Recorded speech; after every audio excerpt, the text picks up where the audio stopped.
So we're after taking our time with this unit so we can do a proper thorough review on it. The pros and the cons. So it is the Nocpix LUMI H35R, and the R is for, it's a laser rangefinder built in. So I'll go through some of the features. Obviously there's a cap. What I like about this is the cap is actually magnetized and can stick to the side, left or right handed, depending on which hand you use it on, so it doesn't interfere. It's a small tactile little unit, very light, fits in the hand lovely. All the buttons line up with your fingers, and it's covered in these sort of scales. I'm not sure if you can see them, so even if your hands are wet they still stick, like you can get a good grip on it. Starting at the front, that is your focal ring. Yeah, underneath the main objective lens is your laser rangefinder.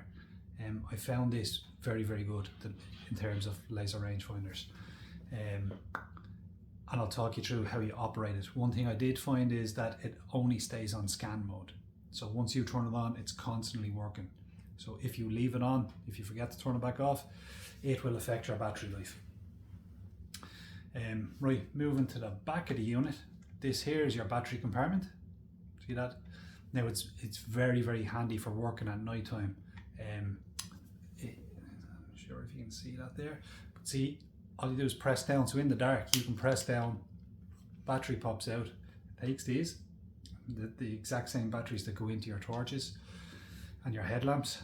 And the good thing about it, it doesn't matter what way you put that battery in the dark. Anyway, it's still going to work. Put it in and close. You've changed. Everything is really, how would you say, oversized, so it's easy to use in the dark. At the back you have an eye adapter, and then at the top, I'm going to bring these in now in a sec to show you inside. Right, so inside this, it actually has a very good sensor for the price range. So let's talk about price for a sec. This is at the €2,000 mark.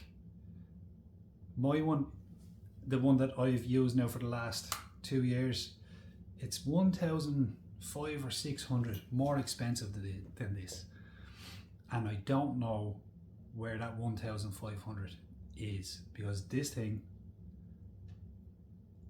it punches above its weight. All right, you can detect out to 1,800 meters. Yeah, it has magnification that goes from 2.5 to 20 at the press of a button. There's no twirling anything, it's just press, and it'll zoom in 3 times. I'll show you video footage of that now.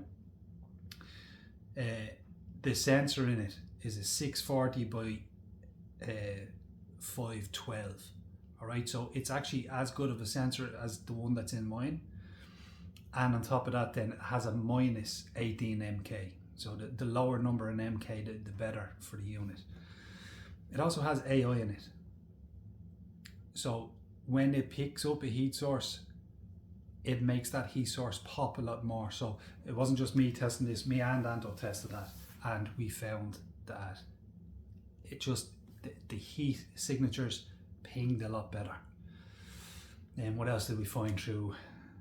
Okay, so another thing, the color of the screen. Anyone that's used thermal for a while knows that it doesn't burn your retina, but after using it, you can't see, your night vision capability is taken away.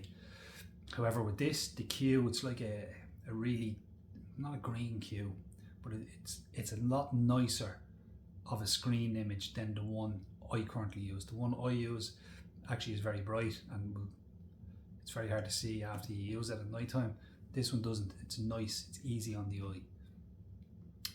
Okay, so now I'm going to show you some features through the Wi-Fi capability. All right. Okay, so on the unit itself, the very first button, all right, that's your power button. When you press this, it takes approximately 3 seconds to start up. A short press of that again, and it puts the unit into standby mode. A long press turns it off. The next button, this one, this does a couple of features. All right.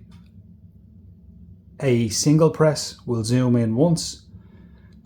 That's how quick and easy it is to zoom in, up to 20 magnification.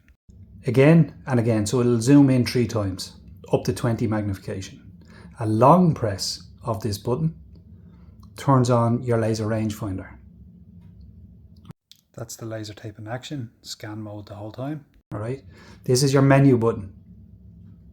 A short press will bring up a small list of, what would you say, most frequently used items. So here you can see a small list of functions, and there I am going through the different colour palettes. It has a good few different colour palettes. I found white hot and red hot to be 2 of the best. So I always sort of leave it on white hot. There is the full list of items if you do a long hold. You'd want to play around with that yourself though.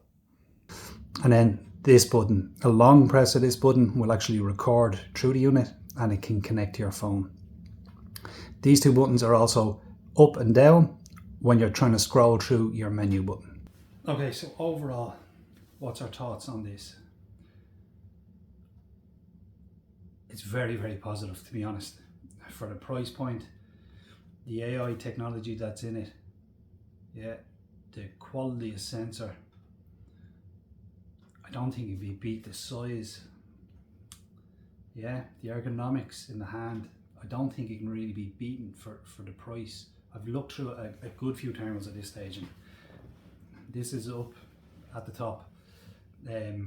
One thing right, so that's all the pros. Con, the battery runs down quite quick. Yeah, and that can be annoying. If you forget to turn off the laser rangefinder or you're recording the whole time, that's it, the battery runs down. You get 2 batteries in the box and you get a charger, so they're rechargeable batteries. Also, like I said, it takes these batteries. Most people are out lamping foxes will have a couple of these on them anyway, so you can just slide another one in and off you go. It's handy like that, but I do find that the battery life doesn't last as long as some others. But overall, would I part money for this unit? Yes, I would. All right, I hope that was a useful review. If you want to compare these against other thermal units, where we got this was in Lakelands. They were good enough to give us a loan of it. They're having a thermal night on the 12th. So what are we, the 10th? In 2 days time. They're having, and they're going to lay out all the thermal units. So you can test them for yourself. Yeah? And see which one suits your eye the best. I hope that was useful.